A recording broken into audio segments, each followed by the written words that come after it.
आदाब नाज़रीन, आप देख रहे हैं कर्नाटक महाराष्ट्र न्यूज। मैं हूं अबू हुरैरा। सब चलिए अब खबरें तफसील से देख लेते हैं और शुरुआत महाराष्ट्र से करेंगे, जहां पर अक़लियती कमीशन ने अक़लियती तबके की शिकायत को सुनने के लिए हेल्पलाइन नंबर जारी किया है। कमीशन के चेयरमैन मोहम्मद हुसैन खान ने मुंबई में हेल्पलाइन नंबर जारी किया। सुबह 8:30 बजे से रात के 8:30 बजे तक हेल्पलाइन नंबरों 8000225786 पर राब्ता किया जा सकता है। हेल्पलाइन नंबर के जरिए हुकूमत महाराष्ट्र की जानिब से अक़लियती तबके की फलाह के लिए बनाई गई स्कीमों की भी मालूमात फराहम की जाएंगी। दरअसल माइनॉरिटी कमीशन के ताल्लुक से बहुत से लोगों को, ख़ास तौर से माइनॉरिटी विकास मंत्रालय की भी और तमाम मालूमात की बहुत ज़्यादा फ़िक्र होती थी और पूरी मालूमात उन तक नहीं मिलती थी। इसलिए माइनॉरिटी के ताल्लुक से जितनी भी मालूमात है, जितनी स्कीम है, स्कॉलरशिप है और जो कुछ भी गवर्नमेंट की स्कीमें और योजनाएं आ रही है नित नई, वो सबकी मालूमात हासिल हो, लोगों को आसान हो जाए, इसके लिए हेल्पलाइन का आज इफ्तिताह हुआ। इसका नंबर है 1800225786 और ये हेल्पलाइन सुबह 8:30 बजे से रात 8:30 बजे तक शुरू रहेगी और इस असना में जो भी लोगों को मालूमात हासिल करना है, बआसानी उनको मालूमात यहाँ से फराहम हो। चलिए अगली खबर पावरलूम सनत से जुड़ी हुई है। मरकजी और रियासती हुकूमत की गलत पॉलिसियों की वजह से महाराष्ट्र की पावरलूम सनत बर्बादी के दहाने पर खड़ी है। पिछले कई महीनों से यह सनत मंदी का शिकार है। कल रात मालेगांव शहर के सभी बुनकर तंजीमों ने सियासी पार्टियों, समाजी तंजीमों और उलमाए कराम के साथ एक मीटिंग का इनेकाद किया था। इस मीटिंग में पावरलूम की सनत पर मंडला रहे मंदी के खतरे के बारे में गुफ्तगू की गई और मशवरे के बाद यह फैसला हुआ कि 7 मई से ईद उल फित्र तक 8 घंटे की ड्यूटी की जाए। इस फैसले को बुनकरों ने कबूल किया। मंदी का शिकार बुनकर अब अपने पावरलूम बंद करना चाहते हैं, मगर मजदूरों की भुखमरी को देखते हुए इन्हें अपना कारोबार जारी रखना होगा।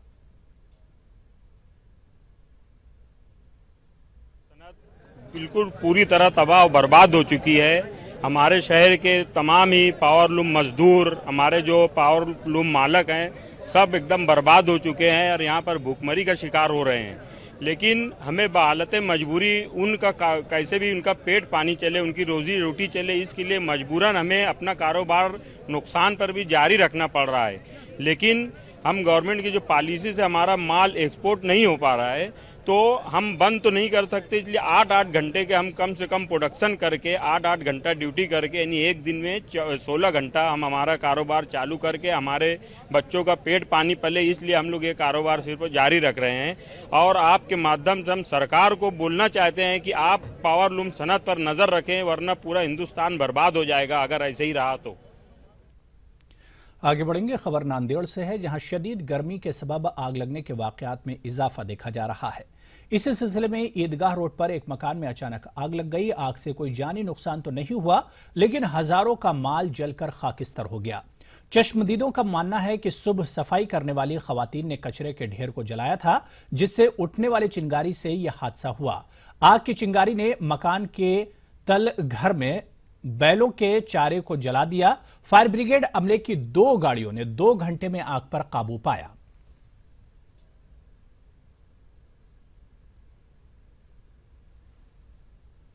आज वो कचरा झाड़ने वाले झाड़ के रखे थे, वो आज उसे पकड़ लिए। नीचे सामान था, फर्नीचर और थोड़ा बहुत कचरा था, जानी नुकसान। उधर भारत और बरतानवी तालीमी निजाम का मुआजना करने के लिए इंग्लैंड से एक वफ्द नांदेड़ पहुंचा। नांदेड़ बल्दिया उज़्मा के स्टैंडिंग कमेटी हॉल में स्कूली तलबा की सलाहियतों को परखा गया। इंग्लैंड से आए तालीमी वफ्द ने उर्दू, मराठी और इंग्लिश मीडियम के तलबा की क्विज के जरिए जहनी आमेजिश की। इंग्लैंड से आया वफ्द हिंदुस्तानी तलबा की तालीमी सलाहियतों और इंग्लैंड के तलबा की तालीमी सलाहियतों का मुआजना कर रहा है, जिसके नताइज से इन 2 मुल्कों के बीच तालीमी सलाहियत के फर्क को समझने में आसानी होगी।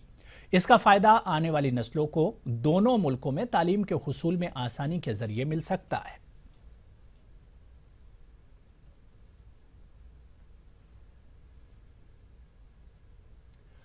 आपने बिहार के मांझी की कहानी तो देखी होगी, जिसमें मांझी नामी शख्स पहाड़ खोदकर रास्ता बनाता है, लेकिन हम आपको महाराष्ट्र के वाशिम जिले के एक गांव के एक ऐसे मांझी से मिलाते हैं जिसे अपनी बीवी की बेइज्जती बर्दाश्त नहीं हुई और उसने पत्थर को फोड़कर पानी निकाला। देखिए हमारी एक खास रिपोर्ट। बहुत बड़ा है तू, बहुत अकड़ है तोरा में। देख देख कैसे उखाड़ते हैं अकड़ तेरी।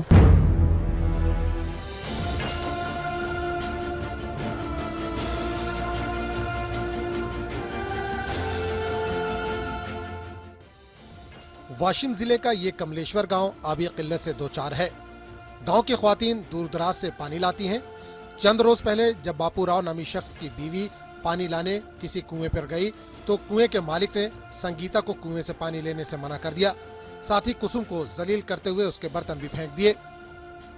आम्ही एका विहिरीवर गेलो, आम्हाला त्यांनी कलून पाठवलं आणि आमचे हांडे भांडे फेकून दिले बाजूला। तिघास फावडं घेतलं आणि विहीर खोदायला सुरुवात केली। मग जब ये पूरा वाकया संगीता ने अपने शौहर बापू राव को सुनाया और बापू राव अपनी बीवी की बेइज्जती को बर्दाश्त नहीं कर सका। बापू राव ने घर के सामने ही अपनी बीवी के लिए कुआं खोदने की ठान ली और इसी दिन से बापू राव ने बिहार के माझी की मिसल रात दिन मेहनत करके पथरीली जमीन से पानी निकाल लिया। दुष्काळ पडला तर मग शेजारी पाजाराच्या विहिरीच्या काढल्या आणि पुन्हा एक फरलांग अंतरावर आम्हाला पाण्यासाठी भटकणं पडलं। सर्व शेजारी पाजारी माझ्या विहिरीवर आणि गावकरी लोक सर्व माझ्या विहिरीवर पाण्यासाठी येतात। बापूराव के इस कारनामे को देखने के लिए इलाके के लोगों की भीड़ लगी है और पथरीली सख्त जमीन से पानी निकालने की जिद और बाबूराव की गैरतमंदी को लोग सलाम कर रहे हैं। ETV news Washim. चलिए यहां पर छोटा सा ब्रेक और ब्रेक के उस पार कर्नाटक की खबरें। छोटा सा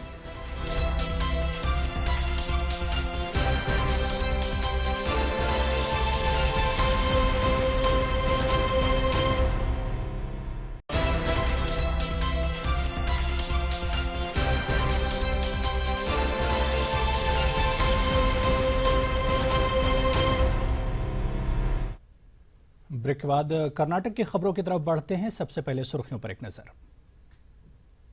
मेडिकल इंजीनियरिंग और दीगर प्रोफेशनल कोर्सों में दाखिले के लिए सीईटी इम्तिहानात का आज से हुआ आगाज। इम्तिहानी मराकज के अतराफ दफा 144 नाफिज। हुबली के किम्स अस्पताल में रियासती वजीर मेडिकल एजुकेशन शरण प्रकाश पाटिल ने किया कैंसर के शोबे का इफ्तिताह। कहा हुकूमत की जानिब से अस्पताल को फराहम की जाएगी हर मुमकिन सहूलत।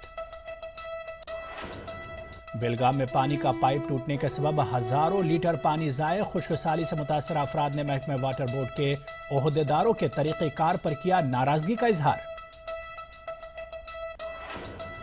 और बेंगलुरु के मेजेस्टिक इलाके में 24 घंटे मुफ्त एम्बुलेंस सर्विस का आगाज। जरूरतमंद अफराद को इलाज फराहम करना है अहम मकसद। रियासती वजीर ट्रांसपोर्ट का बयान।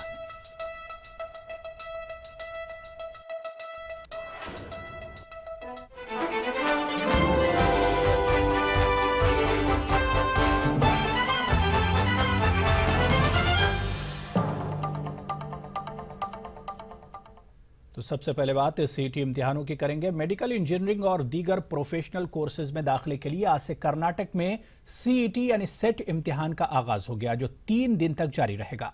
कर्नाटक एग्जामिनेशन अथॉरिटी की जानिब से रियासत भर में जुमला 351 मराकज कायम किए गए हैं। जुमला 1,78,364 तलबा इम्तिहान लिख रहे हैं। इम्तिहानी मराकज के अतराफ सिक्योरिटी का माकूल बंदोबस्त किया गया है।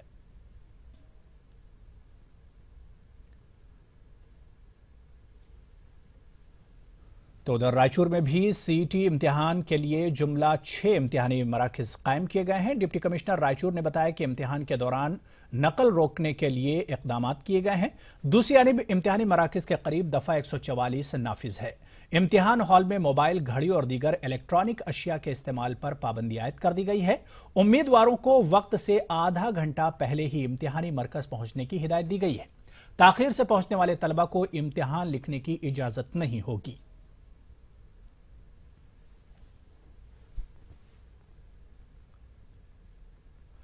हुबली के किम्स अस्पताल में कैंसर का शोबा कायम किया गया है। रियासती वजीर मेडिकल एजुकेशन शरण प्रकाश पाटिल ने कैंसर के शोबे का इफ्तिताह किया। इस मौके पर साबिक वज़ीर आला जगदीश शेट्टर के अलावा रियासती वजीर विनय कुमार कुलकर्णी, अराकीन असेंबली और किम्स अस्पताल के डायरेक्टर डॉक्टर दत्तात्रेय और दीगर भी मौजूद थे। वजीर मौसूफ ने कहा कि हुकूमत किम्स अस्पताल को हर मुमकिन सहूलत फराहम करेगी। रियासती वजीर ने कहा कि अगर किम्स अस्पताल के डॉक्टर निजी अस्पतालों में खिदमात अंजाम देते हैं तो उनके खिलाफ कार्रवाई की जाएगी।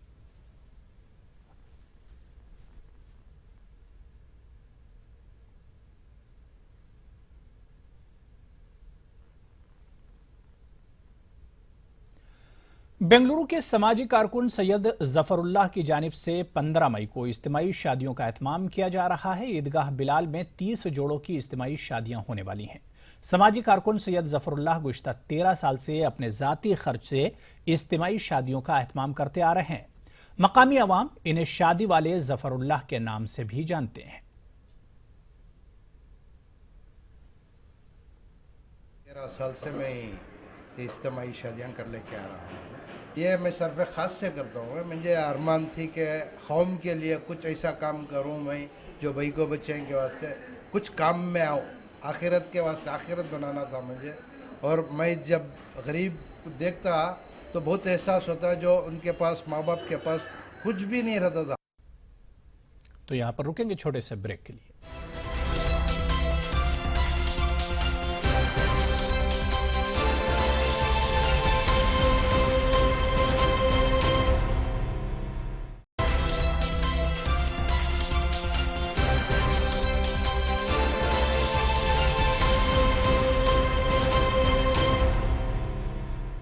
ब्रेक के बाद आगे बढ़ेंगे। बेंगलुरु के मसरूफ तरीन मेजेस्टिक इलाके में रियासती वजीर ट्रांसपोर्ट के हाथों 24 घंटे एम्बुलेंस सर्विस का इफ्तिताह अमल में आया। 76वें बस डे के मौके पर वजीर ट्रांसपोर्ट ने इस एम्बुलेंस को आवाम के नाम मंसूब किया। रियासती वजीर ने कहा कि इस इलाके में एम्बुलेंस सर्विस वक्त की अहम जरूरत थी। इस मौके पर वजीर सेहत यूटी कादिर भी मौजूद थे। उन्होंने कहा कि तमाम बस स्टेशनों में हेल्थ यूनिट कायम करने का मंसूबा रियासती हुकूमत के जेर गौर है।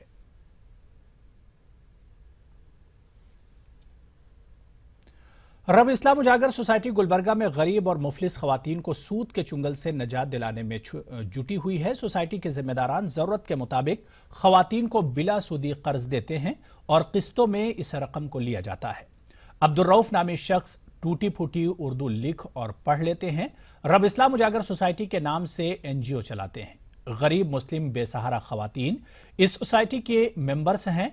सोसाइटी के सदर अब्दुल रऊफ का कहना है कि समाज को सूद की लानत से छुटकारा दिलाने के लिए वो सरगर्म है। सूद के खिलाफ बोले तो सारा हिंदुस्तान तो उसमें डूबे हुआ है। हमें मानते हैं हम एक छोटी सी एक बुनियाद जो बनाए हैं साहब इसमें कि इसमें नहीं मालूम जो जरूरतमंद होंगे 1000 रुपये से हम चालू करें सब देने का, तो वो 1000 रुपये जो 100 दिन में क्लियर होना सब, वो क्लियर होना बोले डेली के 10 रुपये जो दिया जाता है 1000 रुपये दिए तो कभी वो अच्छा कभी जो आप लोग जो भरेंगे तो इंशाल्लाह आगे जो 2000 से 3000 से 4000। इतना ही नहीं, सोसाइटी के तहत गरीब खवातीन की कई एक तरह से मदद भी की जाती है। जरूरतमंद खवातीन इससे फायदा भी उठा रही हैं। सूद जो ले रहे थे लोग वो सूद का काम हटा दिए। गरीब लोगों तक 1000 रुपये ऐसा कर 65 लोगों को अब तक लोन दे चुके हैं। अब तक 50 या 60 मेंबर्स को गरीब लोगों को अनाज भी दे चुके हैं जो रोज़ के 50 रुपये के तौर से ले रहे हैं। यानी कि इनको कुछ आमदनी नहीं है, सिर्फ चंदा वसूल करके लोगों तक पहुंचा रहे हैं। उधर बाशऊर दानिश्वर तबका भी सोसाइटी के कामकाज और इसके अगराज व मकासद की सताइश कर रहा है। अगर दूसरों की मदद करने का जज्बा हो तो वसाइल की दीवार इसके दरमियान हायल नहीं होती। इसे हमारे को महीना 1500 का अनाज मिल जाता है और मैं उसको कैसा भी 50 रुपये 100 रुपये करके दे देती हूँ वो।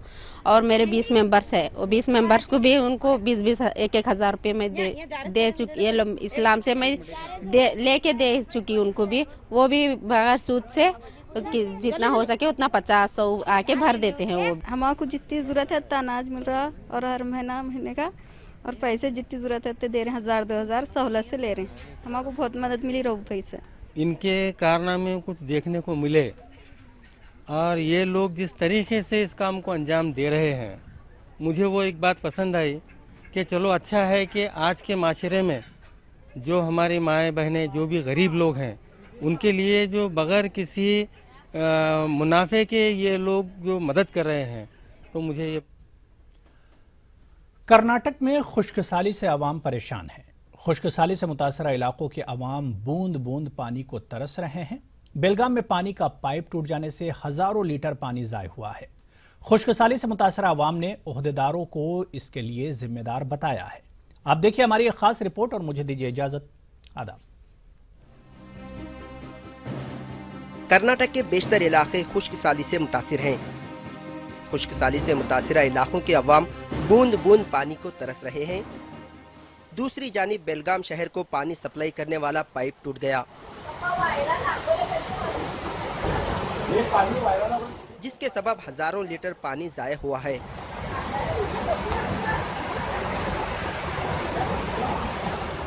खुश्कसाली से मुतासिरा इलाकों के अवाम ने हजारों लीटर पानी ज़ाया होने पर तशवीश का इजहार किया। अवाम का कहना है कि ओहदेदारों की लापरवाही के सबब ही हजारों लीटर पानी ज़ाया हुआ है। पानी के तेज बहाव के सबब मचंडी गांव के 4 मकानात मुनहदिम हो गए और गांव के बेशतर मकानात में पानी दाखिल हो गया, जिसके सबब मकानात में मौजूद घरेलू सामान और इलेक्ट्रॉनिक अशिया पूरी तरह तबाह हो गई हैं। चाइनापुर के असिस्टेंट कमिश्नर राजश्री का कहना है कि हंडीकल डैम से बेलगाम को पीने का पानी सप्लाई करने का पाइप किसी वजह से टूट गया था, जिसे वाटर बोर्ड के ओहदेदारों ने जल्द ठीक कर दिया है।